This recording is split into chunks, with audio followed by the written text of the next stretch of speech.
all the way around. Oh, Yeah, so we're gonna take out those. the big steps down. We're gonna keep those, but we're gonna put all the trees by that flower thing and all those trees out there. Yeah, and then there's a bed. And then I use on that. We're gonna take that out and kind of freeze that in storage areas. So we need to replace all the top. Okay, everyone, let's get started. It looks like it's actually working today.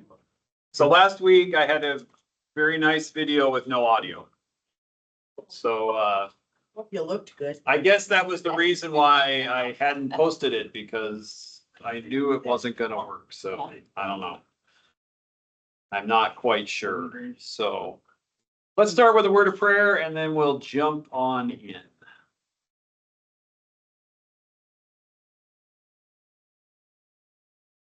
Gracious and loving God, we give you thanks for this day. We give you thanks for this opportunity to gather and to study your word and to get to know one another better. We ask that you bless our time today, and we pray in Jesus' name. Amen. Okay. So we're following, for those of you who were here last week, we're following the same kind of form of things. For those of you who are new, you're going to pick up on the form. It's not hard. So that's the good news. So as we did last week, we're going to start with a question or just kind of a prompt to get us thinking about the topic today. And the topic today kind of fits with, is Elijah as a character in the Bible we're studying. But the concept is fear. So if anybody's got a story to share about a time they were really afraid, that you could share that story. I know, isn't that a great prompt? Which time? Right?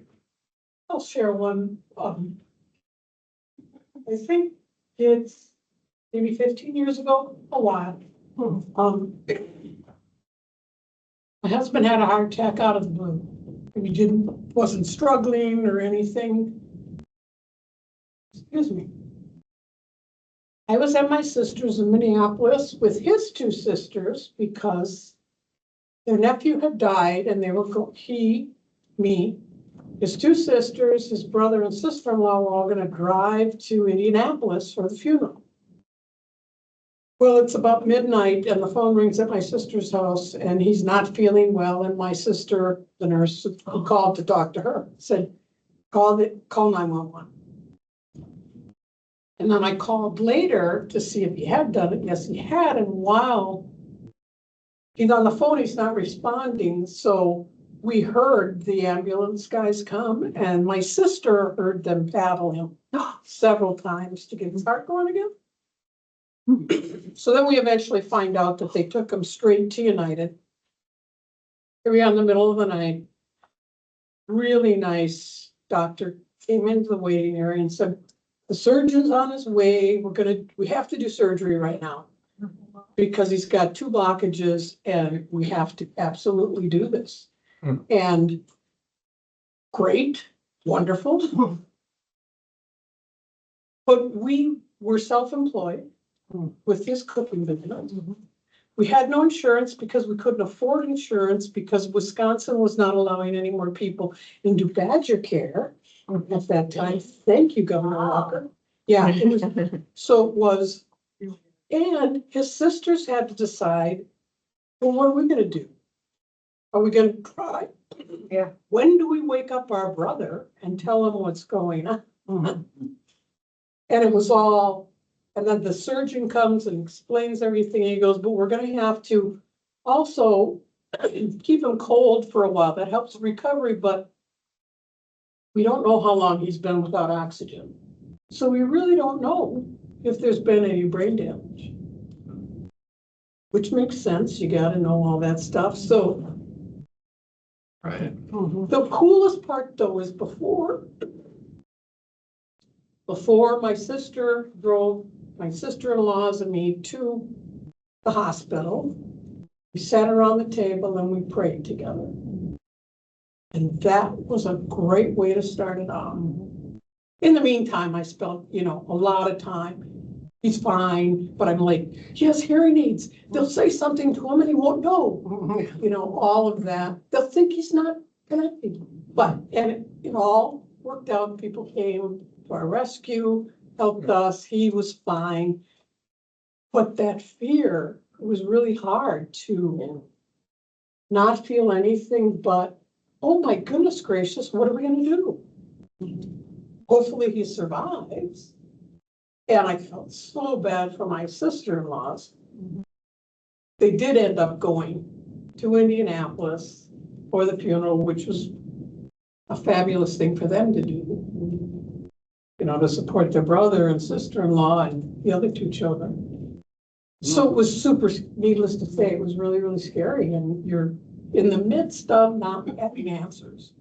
That's the part. When you don't have the answers, your brain goes a million directions, because it does. Because it does.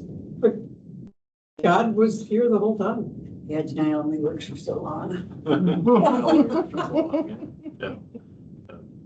Well, and fear, I mean, you probably have heard this somewhere along the line. Fear is one of those things you can't control necessarily because your brain is designed to keep you safe. And so your brain, when it feels under attack, will automatically start doing processes to get you through whatever is the threat. And you don't get to control that necessarily. So, you know, you just react in that moment. But it's like other things, it shuts down most of the other processes in your body. It's throwing all of the energy towards your muscles in case you got to run away. So there's like all these things that are happening inside your body without you knowing that they're happening, other than the fact that all of a sudden sometimes you can't, like, there's one path and that's the only path I can take because you can't even, your brain can't handle that there could be other kind of things to think about or do. Yeah. So anybody else have a story they want to share? I have one, but it's years ago before cell phones. I was driving to Seattle in my Volkswagen, and I thought I could just do it in one drive. I left here at night, and then I was in the mountains in Montana at about 3 a.m. and getting gas. These two people, and the station where you got to go pay for the gas was so far from the pumps that, like, for semis, I guess, and I thought, oh geez. And while I was pumping my gas, this other car pulled up and it was just all covered in mud, couldn't see the plates, and these two guys were in it. And he immediately started saying something to me, and my heart starts, and I thought, oh good, I'll be done before they are, Yeah. So I got done, I went in and paid, and they continued harassing me. And as I got back on the road, I thought, oh, thank God, thank God. And I'm driving, as I'm going up more into the mountains in Montana, it started to get really foggy. So I had to slow down a little bit. And then I saw headlights coming behind me. And so I wanted to make sure that I was in the right lane. And it was them. And they kept trying to run me off the road. There was no other cars. Couldn't see that far. I couldn't go out of third gear because it was so foggy, and they'd laugh. So I'd pull over on the side and stop, and they'd pull over on the side and stop, and then they'd start backing up. So I go around them, and this went on for about 15 or 20 minutes. And I finally got, and then I'm going, and I hate those signs. Every time I see one of those signs that says no services. Oh, yeah. It's like, do I get off? Abandoned hope Yeah, on there's you no when- service. I got off and I turned my lights off and I went under the freeway and I turned my lights off and I sat down there and I prayed. And I wasn't a big praying person at the time. I never asked the Lord for anything. I always just thought I was supposed to just say thanks for everything. But I remember praying that night, please God, please, please, please. And I was just, my heart's pounding right now just remembering it. So I thought, okay. Got back up on the road and I'm driving thinking, oh, thank you, thank you. And as I go up, there's a car sitting on the side of the road and it's them. And they start coming after me. Oh my God. So I thought, I started picturing the newspaper headlines. Yeah. My parents being informed. I mean, if they found my body, I was just in that frame of mind. And then just within minutes behind them, I could see like colored, I knew it was a semi cutting through the fog because the lights were shining I mean, it just reflected off the fog. And I just went, oh, thank God. And I have that same relief in right now. And I got in the middle of the lane and put my flashers on. They were behind me. I don't think they saw the semi coming and they started to stop too. I got out of my car in front of my headlights and started flagging this guy down. And they just took off. They backed up and went around me and took off. And this semi driver was the sweetest person in the world. I wish I knew his name, but he followed me into some bus truck stop until the sun came up. He waited with me at the restaurant and Wow. told me I need to get a CB radio. Semi too. But yeah, and then I forgot about that. And I forgot about that for a lot of years. And then recently I was trying to, and part of my prayers, I was trying to remember when I prayed, because I didn't pray when my daughter was dying in the hospital. I was in shock. I didn't ask him for anything. I was asking her, please don't leave. And I remembered he gave me this answer. He reminded me that I had asked, I had prayed for something, and I didn't recognize that prayer had been answered. And so that was part of my seeking, my one word I got this year. Oh, cool. I thought I was seeking enough, obviously. And I'm reminded more and more now of the times in my life that I have taken prayer for granted and not focused on it, and realized that he's reminded me now all of the times he's worked these miracles in my life. So, but the fear just evaporated when I saw that semi driver. And I had forgotten that I had prayed at that time, because I thought it didn't work, because when I got back on the road, there we were again. So yeah, it's a good reminder that sometimes you have to wait. Yeah, right. So there's fear that's rational, there's fear that's irrational, there's the fear that I think everybody, if you have, your reoccurring bad school dream, where you show up to class and you didn't go one day and you're supposed to take the final test. This is probably revealing too much, but so as a pastor, I get this. I have my own dream, my own nightmare that recurs once in a while, but it's that I can't find my dress pants. And like somehow you can't lead worship if you don't know where your dress pants are. Like, of all the things that could be wrong, you don't have your manuscript, you don't have whatever, or you can't find your dress pants. But what I think is funny about that is I actually got up 2 Sundays ago and I literally could not find, I have more than one pair of dress pants, but I could not find the pair I wanted. And like, Sarah's like, well, you gotta be kidding. They gotta be up there. And she went and looked and she couldn't find them either. And so we finally found them like a week later, but they were totally in a wrong spot where who knows how they got there.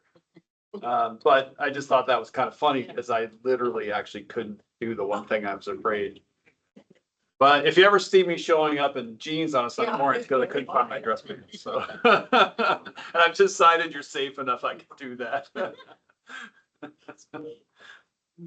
right, so we all know what fear feels like. We all have those things that can make us afraid, or those moments in life that bring about fear. So, and thank you for sharing those stories, because again, I think we can all relate to some of those. I have my own Montana in the middle of the night story, but I was running out of gas and didn't know where the next gas station was. Thankfully, my credit card company, I had roadside assistance, and I found a payphone, and they're like, "Oh, the next exit has gas." Okay, let's go. As opposed to no services. As opposed to no services, yeah. Well, I was sitting at a gas station because I'm like, I will just sit here till morning. They're gonna open at some point if that's the worst thing that happens, but. Okay, so in front of you, so each week we have an image that we're gonna kind of use to focus a little bit. Like I said, for some of you, this is a task you've done before. For others of you, this might be kind of a strange kind of thing to do. So I want you to sit comfortably, just kind of relax into it. Relax your shoulders, soften your jaw. Just breathe nice and natural. And then look at the picture. And what captures your attention? It's cool. It's cool. It's cool temperature wise Okay. and organic. If you have any feelings when you look at it, that. Or if there's something that it reminds you of, or, It reminds me of a map and it makes me worried that I can't find my way on that map. oh, okay. I saw a bundle of nerves or blood vessels. Yeah, I saw that at first.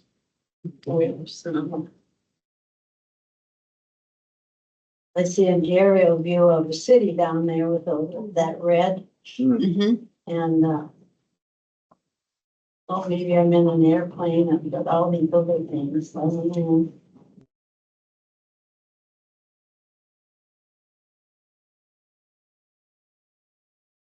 Well, it's funny, we were talking about blackberry bushes the other day, and I'm like, kind of reminds me of that with all the thorns sticking everywhere. And then we can guess what the red is when I didn't get my hand through the spot I thought I was going to.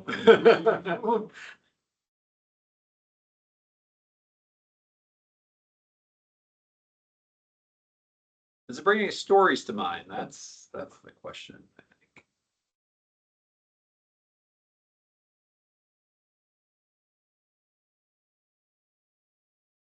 Doesn't have to, but. Might be being lost in the woods. Pines.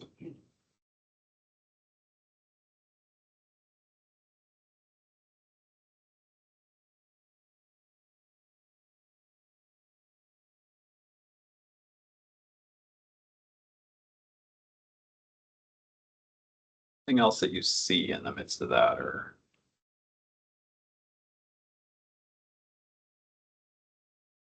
I find the yellow parts, more inviting, you know, the safety, it feels more safer than the jaggedy parts of it. Remember last week, there was that, like a little lamb in the center? There's another one that, to me, looks like a lamb by that red mark. And that.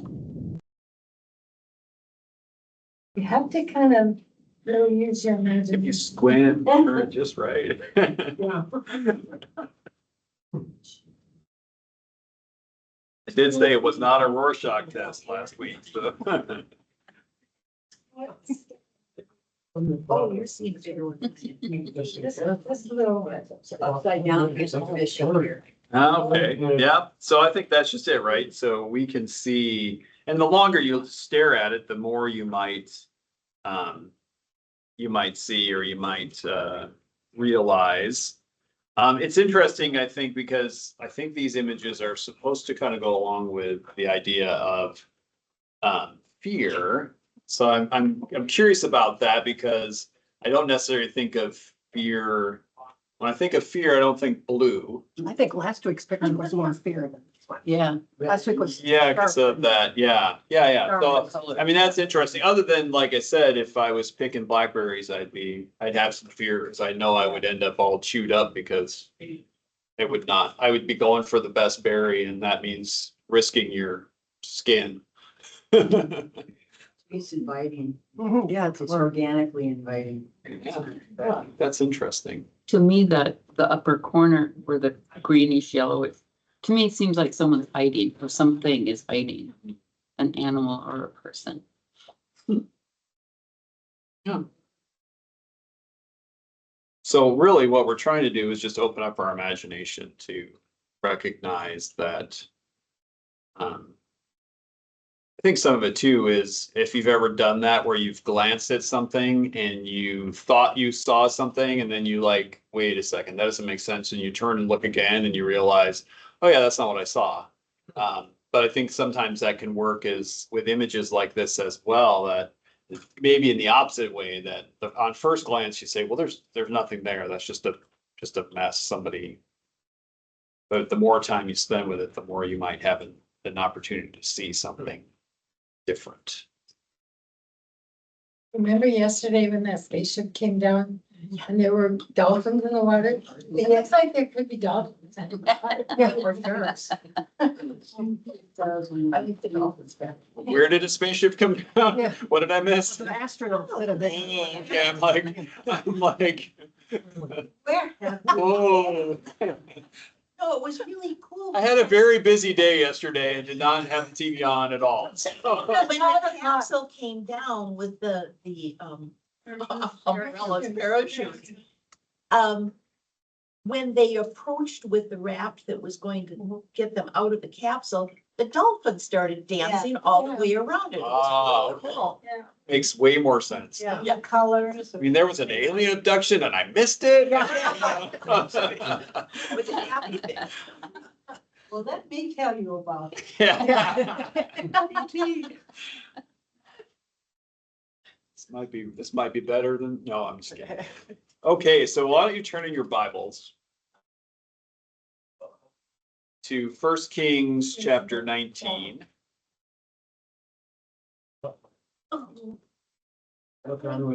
First Kings chapter 19. There are some on a rack in there, Ellie. I should have brought a few in with me, but I didn't.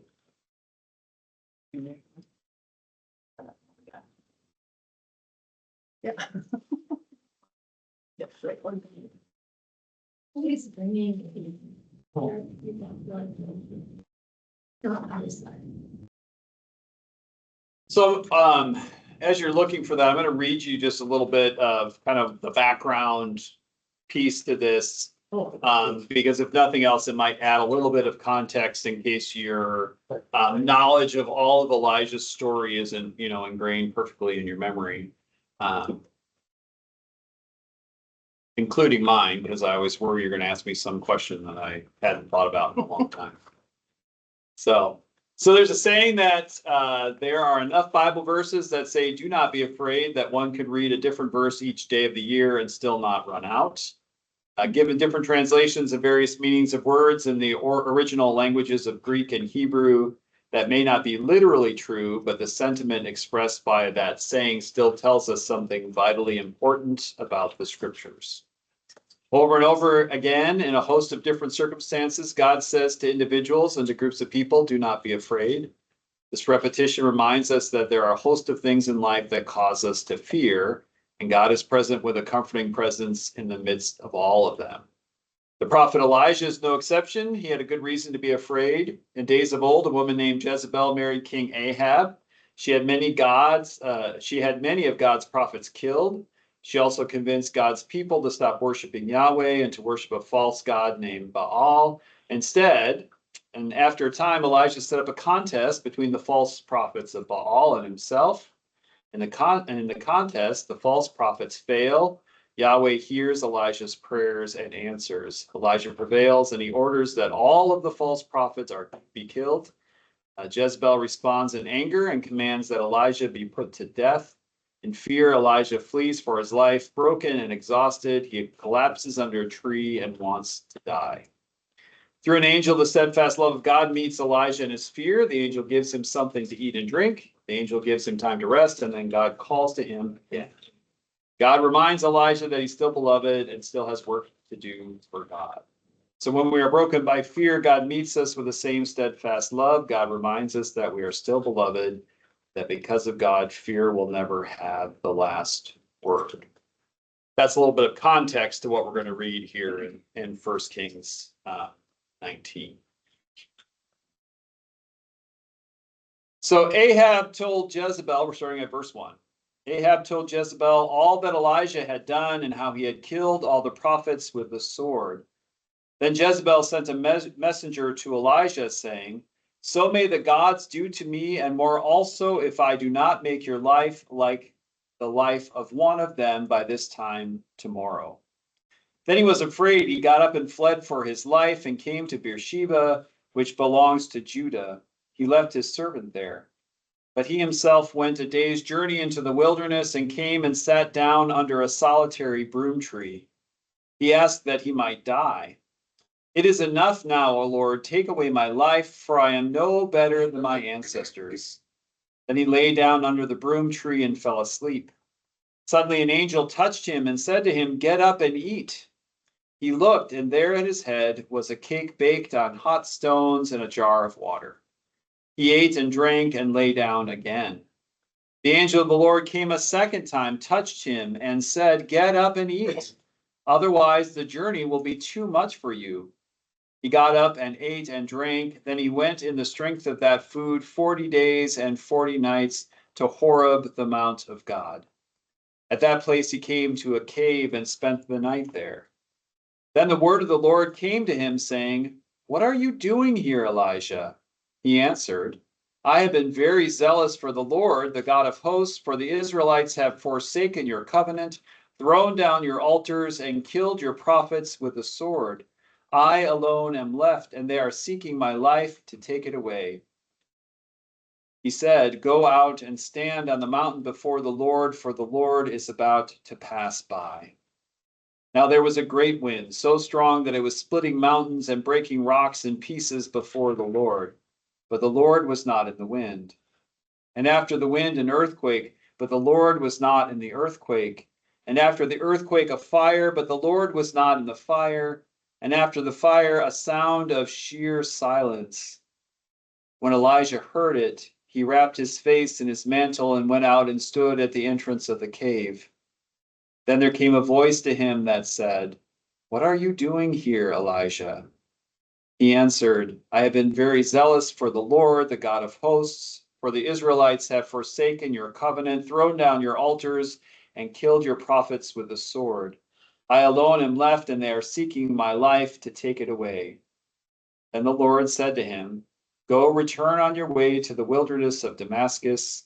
When you arrive, you shall anoint Hazael as king over Aram.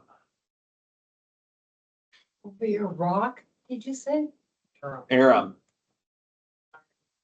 Yeah. A-R-A-M.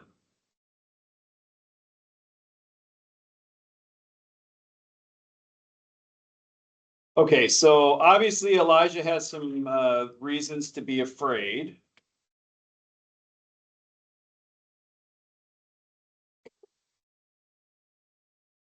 But I think one of the questions, and you hear him say this a couple times, that he's been very zealous for the Lord, that Elijah believed that he was doing the right thing, what God was calling him to do. But because he was doing the right thing, people didn't like that he was doing the right thing. Question being, have you ever had that experience where you were doing the right thing, but people didn't like that you were doing the right thing? And if you have a short little story to tell about that, that's fine too.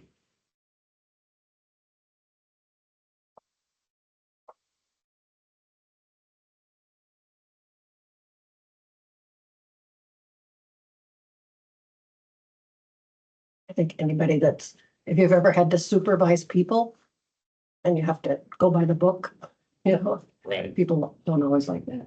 Yep. But I have to say in verse 11, I think of Cindy now, go and stand on the mountain before the Lord. I picture Cindy out there waving her hands. The Lord is about to pass by and here comes the angel of a truck driver. Yeah. Yeah, Exactly. So yeah. Yeah. Okay. Yeah, and I think Anne's on a track that some of you might have experienced, that you can understand that you're doing what is necessary, but Or even other parenting. people, or even parenting, right? That's exactly what I was. Right? Yes. With teenagers. Yes. You know, tough love. they're not happy. They're not happy about the decision you made. Yeah. Yeah. Yeah. Argue about the direction you're to go. You know I'm right, we go turn right, no, that's wrong. Yeah. Yeah. Yeah. So I mean, obviously that we've all had that experience on some level, probably. I could put Jerry on the spot because I'm sure he's had more than one experience where he was doing the right thing, but people didn't like what he was doing. So That is most certainly true. back in your child protective days, yeah, I would guess that happened more than once. Yeah. Okay, so in what ways can fear paralyze us?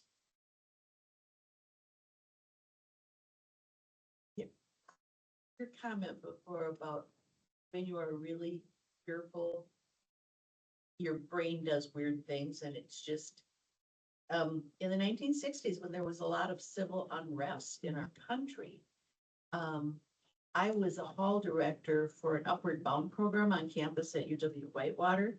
And I mean, I'm in my early 20s. I don't know what I'm doing anyway.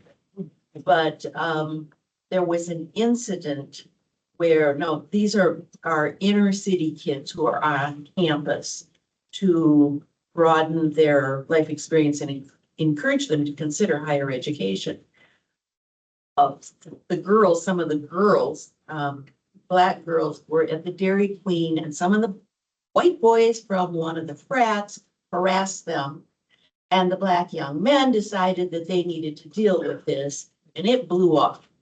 First, there was a bit of a march, but then there was an all-out fist fight on the lawn in front of my dorm. And I called the police, which turned out to be a really bad idea because small town police had no idea how to cope with what was going on. And now the weapons are coming out. Oh, no. And now the tear gas came out, and I handled it all by running away to the next door and left the kids. I mean, this was not good adult behavior at all. Not your most stellar moment, yeah. Absolutely not. Fortunately, I was very afraid, physically afraid. Yeah. There was bodily harm being caused to people. Yeah. And so I ran. Fortunately, I had RAs that were better than I was in the heat of the moment, and they handled things beautifully. And eventually the kids were safe and the dorm got cleared out of all the tear gas. I mean, I look back at it and think my reaction was not appropriate. Right. But it was honest. I was afraid. Yeah, I mean, I think you probably all grew up with the idea of fight or flight, but it's technically fight, flight, or freeze. Because some people will just, in that moment shut down. You felt the fear and you ran, which is a normal response to fear. So yes. But it can paralyze us from doing what we're supposed to do in the moment. Dissociation. Yeah, yeah. Well, and anybody who's done any kind of a job that, like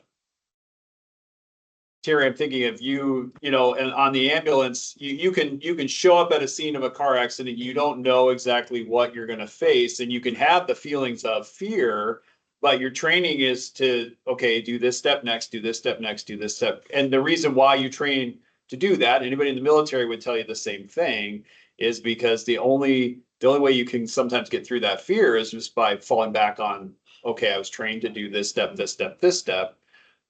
Which even though your brain's maybe not 100% there, you're still following the steps that you need to follow to do everything that you're supposed to do. And so, I mean, I guess that's the good news, right? That you can kind of sometimes trick your brain into allowing you to stay somewhat rational in a moment where you don't feel rational. And I think, you look at Elijah and what did fear do to him? First, he ran. And then he's like, well, death is better than whatever else I'm feeling at the moment. And maybe we aren't quite as dramatic as Elijah, but that might be you get through the moment and then you go and you cover your head and you hope that nobody comes looking for you. Cool.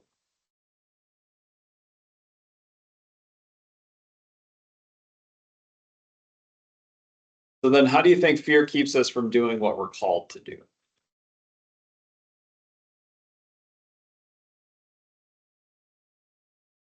I think Ellie kind of said it, when you run the other direction, fear can keep us, because, you had a responsibility to those kids in the moment, but fear told you to go the other way. You can second guess yourself. Is this really what I should be doing? Yep, yep.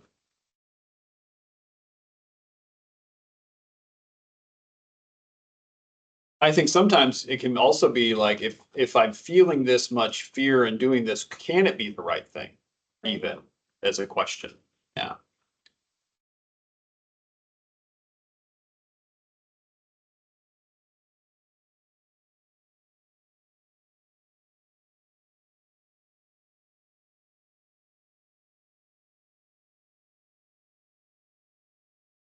I think that, it's been my experience that as I've dealt with some, when I did my grad work in the cities, I was working with in-home schizophrenics and people with severe mental illness. And we had to go, like, we go and check make sure they took their meds every day. And there's this very large black lady that I just adored. And, but she was, had missed the meds, and I got into the door, she let me in the kitchen, and I was taken for granted that it was just gonna be another visit, that she's, and I always handled her well. And she was much larger than me, but as soon as she let me in the kitchen, I walked forward and she slammed the door, and then I heard all the deadbolts. Oh, no. And I turned around and I could see she was not taking her meds. And she started coming at me, and immediately I remembered the things about her that I could connect on. So I said, "Oh my gosh, how did you do your hair? That looks beautiful." And instantly, but what I've learned about fear is it's based on fear of not having control. And that's why they're training more police officers that respond to mental illness things, because they're trained from the academy, take control of the situation, and someone that's having a panic attack is fearful of losing control. So there's an automatic Right. thing. So, I just, I don't know what I would have done, but we had to double up teams to go visit her after that, because I knew I had her when she stopped coming at me, and she looked at me and she went into the bathroom. And I peeked around the corner, looked in her bathroom. I go, "See how beautiful it is?" And I went right back in the kitchen and got out. But that's what I understand that's what even when I'm fearful, I ask myself, okay, what are you afraid of? Because you can't control the situation. Right. So you feel useless or child, you know what I mean? So. Yeah. Prayer. Yeah, I think as a pastor, well, no, maybe I've had two circumstances where I've ever been truly afraid. And one time was a man who had been using something and got this close to me as I was leading worship on a Wednesday at my internship congregation. And I kind of froze because I'm like, I'm not sure what I'm supposed to do in this moment. And thankfully my supervisor kind of just stepped in and, but I had an experience in Eugene, and that young man was having some mental crisis. And that's probably the only time in my life that I thought, I am not going to talk him down from this. And if I don't talk him down from this, it's going to get ugly. You could make it worse too, though. Yeah, you can. You can. But I mean, I probably had 45 minutes because, of course, we called the police. "Oh, we're clearing an accident. We can't come." And I'm like, this guy decides, and he was a strong. I'm like, I was going to take the worst end of that. But thankfully, like in that conversation, we were, like you said, you find that thing you can hold on to, and all of a sudden he mentioned a friend, and I said, Yeah. "Okay, can we get a hold of that friend? Can we?" And once we kind of got to that point, then it's like, okay, the friend kind of helped him calm down, kind of reminded him where he was, and he was safe, all the things. You're giving him more control, though. But giving him more control, but it was like, yes, I would just honestly say that was that one moment that I thought, I am not going to talk my way out of this situation, because you can step the wrong way really easy and make somebody more agitated when you think you're doing something to But make as a them young honest. attorney, I'm surprised you didn't do what Ellie did.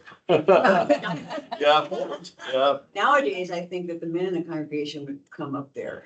Yeah, it was. Nowadays, you don't know what's gonna happen, It was an interesting thing. And that was, we were having lunch every week. We had lunch for anybody in the community that wanted to come, and there was a lot of homeless, a lot of people who had addiction issues, and so worship on those days, there weren't a lot of Oh, regular people there, So you really- kind of thing. So it was, it was an interesting situation from week to week. Because there was also plenty of people that would talk through most of the service because of wherever they were in their mental health journey. And so you got used to a lot of that kind of stuff, but that was its own experience. But yeah, Now they're talking about the Kennedy assassination so much again. yeah, And I think about that working that day at the hospital, the panic yeah, of the patients, the panic and the fear of what was gonna happen. I yeah, mean, we're talking no cell phones at that time, no Right, TVs in the right. room.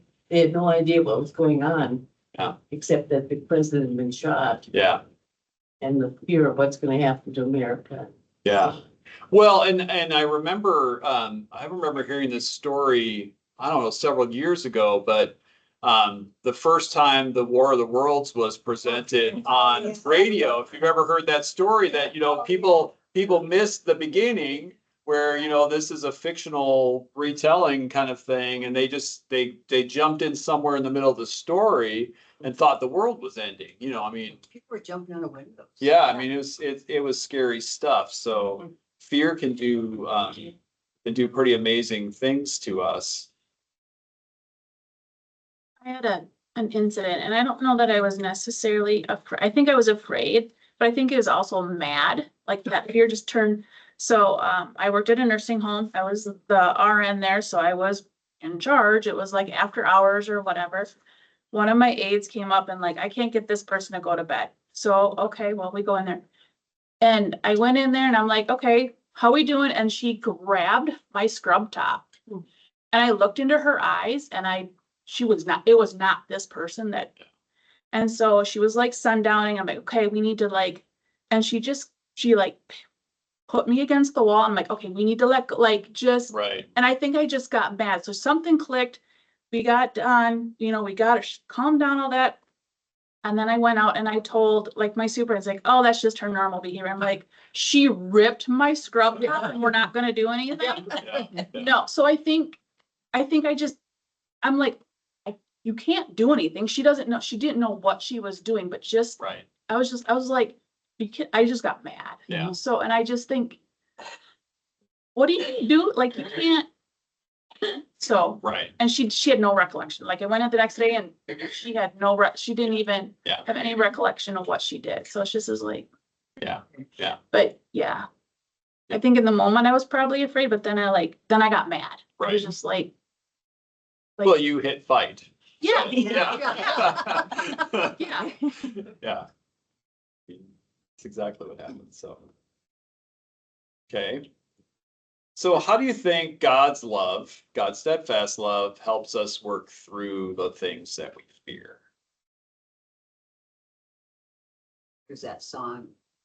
You probably know it. Fear doesn't stand a chance when I stand in your love. That verse out of that song. Fear doesn't stand a chance when I stand in your love. I don't think I know that song, but I like the line. No. Yeah. It just reminds me that, sometimes I kind of imagine the devil kind of making me feel fearful so that I'll pull away from the Lord and not remember my faith, and that I'm gonna be fearful, but not with him, because I might not like it. I don't always like the answer to some of these prayers, to be honest with you, but I'm not fearful of that. So I think the dark one pulling me, wants to make me afraid, to question my faith. Yeah. So I see it as a battle. Yeah. Yeah. Well, and I think, in this Bible story, you see like the gentle care of the angel as a way of showing that steadfast love. Right. Like, and sometimes I think that's a good model for all of us as well, right? We want to move people from point A to point B in a hurry. And the angel was in no hurry to get Elijah to change course. Instead, it was like, okay, let's feed him. Let's make sure he's had enough to drink, and then let's let him sleep it off in a sense, until he can, kind of gets control of things and figures it out again.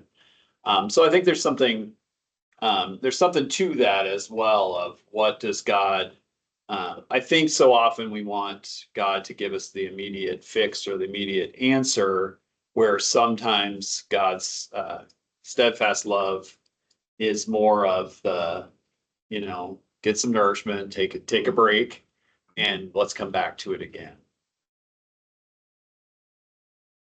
But other thoughts about that?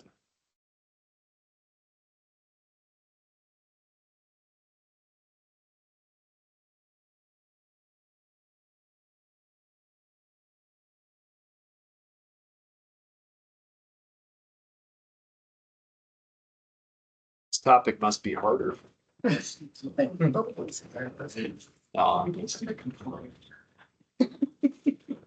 Okay, so again, that sense of the angel tended to Elijah's basic needs when he was afraid. What does this mean for how we can help others who are afraid? Just Either. being there Being sometimes, there listening. Yeah. listening. Well, and you think about that for, if somebody died, you showed up at their house with a casserole, right? Because there was that sense of, these are the basic things you're going to need. And one, we all know that in that moment, we don't feel like eating. We may not feel like eating, but we definitely don't feel like making anything. So the fact that somebody comes to you and brings you something that's ready to go, allows you to kind of take some of that nourishment from others. Being with somebody when they're afraid is an important thing as well. What other things do you think? Empowerment, kind of reinforcing their own power, reminding them, Yeah. just by asking simple questions and Yeah. making them realize that they have more control, Yep. Yeah. like, stand by mom. Right. Right. And like anything, when we try to move somebody too quickly, it can just turn against us. So,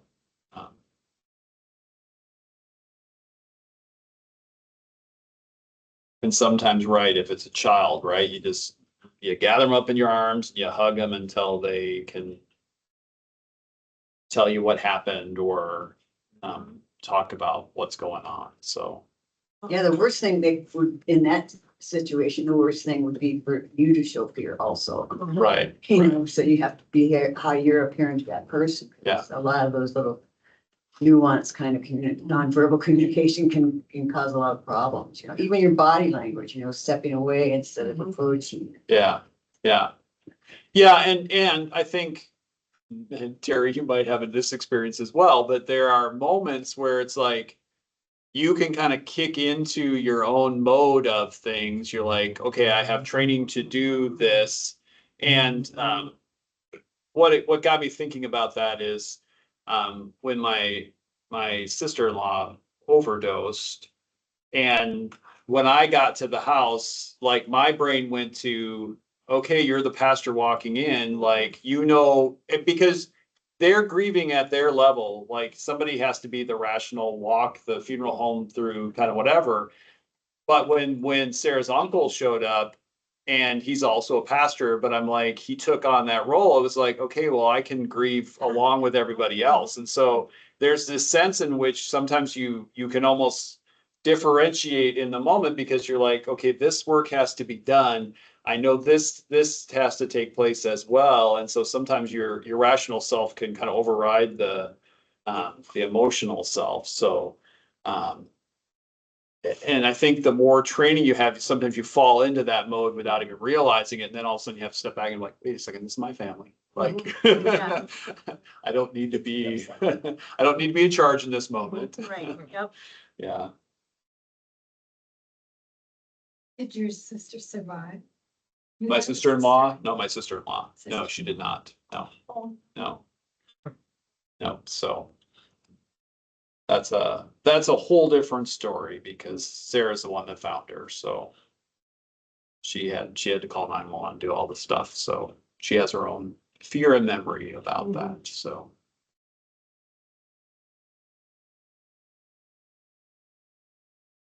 But you see that in any kind of a trauma situation, you see how different people respond, because some people will naturally kind of just take charge. Some people will take orders really well. Some people will just stand there until you can kind of move them out of the way and get them to safety. And so, and I always, one of the things that I always remind myself of is, this comes from that opening scene in Saving Private Ryan, but it's like, we need people who are willing to storm the beach because sometimes we have to storm the beach. But we also sometimes don't need to storm the beach people if it's not the day to storm the beach, so sometimes we can hold one above the other, but sometimes, some days we need the person who has the rational planning thought that's not going to just charge into the situation. And sometimes we simply just need to charge into the situation. So that's another one of those ways where I think of how God has created all of us to be all of these different things, because every circumstance calls for different skills, abilities. And like you said, police officers trained as they're storm the beach people. They're trained to be storm the beach people, but they need to have training in and how to stay off the beach when it's not safe. There's a sense of that as well. Yeah. I find that sometimes just offering to pray is a really big giant thing. And I was talking to a friend about something I'm very nervous about. She goes, have you prayed about it? Please, it totally struck me as, Yeah. I didn't think of that. I pray every day, but I didn't think about, Right. there's a fearful situation. Yeah. Just stepping back to pray. God is gonna always be there to listen. Right. Right. And then I think that's the next question is how often do we think of prayer as a basic need? Because the way you just described it as a basic need. So how often do we think of prayer as a basic need? Yeah. Yeah. Sometimes I forget about it. Yeah. Which is okay if the routine is there, if the routine of before I go to bed at night, I do my prayer. Right. Consistently, I do that at night, but Right. why can't it be any other time? Yeah. All the time. Yeah. Does it count and just say help? Yes. Yes. Yes. 'Cause I know who I'm directing it to. Yes. Yes. Yeah, if we believe that God knows the prayers that are on our hearts, then I'm pretty sure we shouldn't get caught up in getting all the words right. Like, oh, if I don't address Jesus correctly in this prayer, then therefore the prayer is inadequate or incomplete and will be ignored. Yeah, that's not how it works. So That's an interesting fear, isn't it? that would be an interesting thing, right? Yeah. Yeah, so I mean, yeah, so that the cry of our soul is prayer. And sometimes it's all we have. Because we don't have words to put to it. Yeah. I always think there's this story is one of those that just kind of sits with me because I think we expect to see God in the mountain splitting and the earthquake and all the big grand things. And then, and yet, God's found in the sheer silence. Which I think is also a good sense for all of us that sometimes prayer doesn't require noise. Sometimes prayer is as much us listening as it is us speaking something.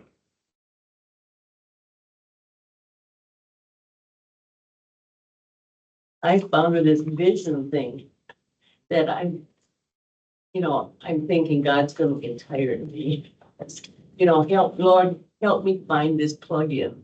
Help me find so I can get this light plugged in. Yeah. Or yesterday I was trying to get a 5-volt battery into a thing and trying to get the turned right and fixed. Until I say, oh, I better pray. I'll just say, God help me. And it's amazing. Yeah, yeah, It's amazing, I'm doing that now constantly. yeah. And it's just crazy things that you take for granted when you can see. Yeah. And sometimes that God help me is, let me step away for a minute and come back to it when I, have cleared my head a little bit and feel more ready Instead of to, being frustrated. instead of just, yeah. I actually think that's one of the reasons why God created wives, is because it's your wife usually that tells you, like, you've been beating your head about this for long enough, don't you think you should stop? And then come back to it. And it works quite often, so. I can get quite frustrated trying to accomplish something that I think I should be able to do that I haven't figured out yet, so. What you said kind of reminds me of, how often it's been when I've got a real difficult situation I'm trying to figure out and I'm complaining about it. And, yeah, first thing I hear from, well, have you prayed about it? And I said, oh, no. Yeah, But she has a gentler tone. Yeah. Yeah, oh, yeah. she can be pretty firm when she wants to be. I know that. That's why, but in a very gentle way. No, she usually says it pretty gently, but Yeah, have you prayed about it? Huh? yeah. No. Don't even like it. Yeah, you should think that. Yeah.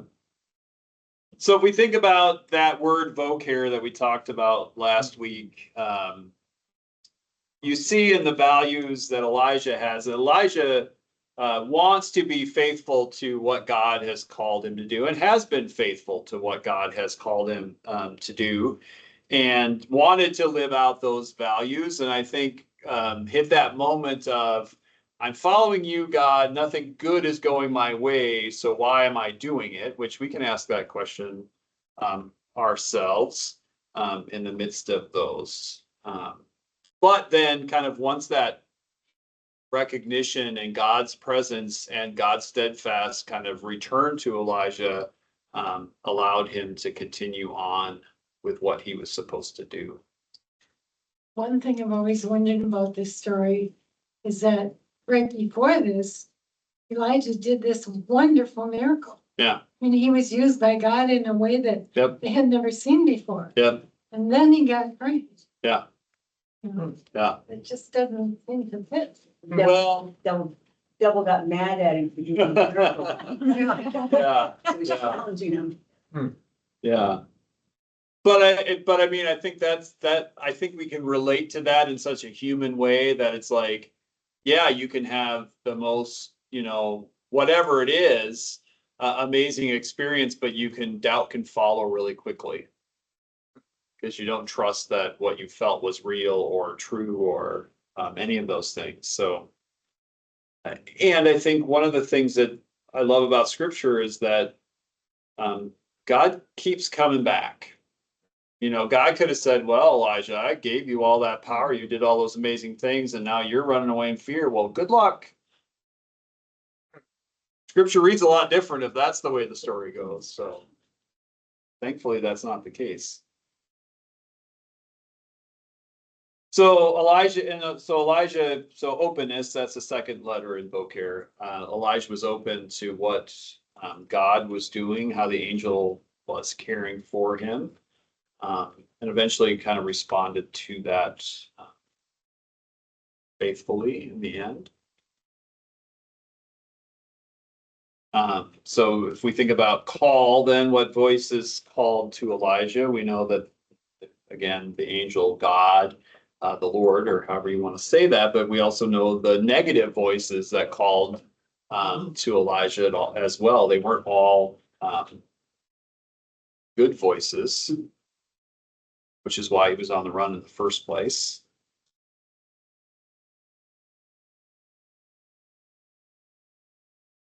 The next one's attentiveness. Where did Elijah invest his attention? I think in the midst of his fear, it's still being open enough to hear what God was doing.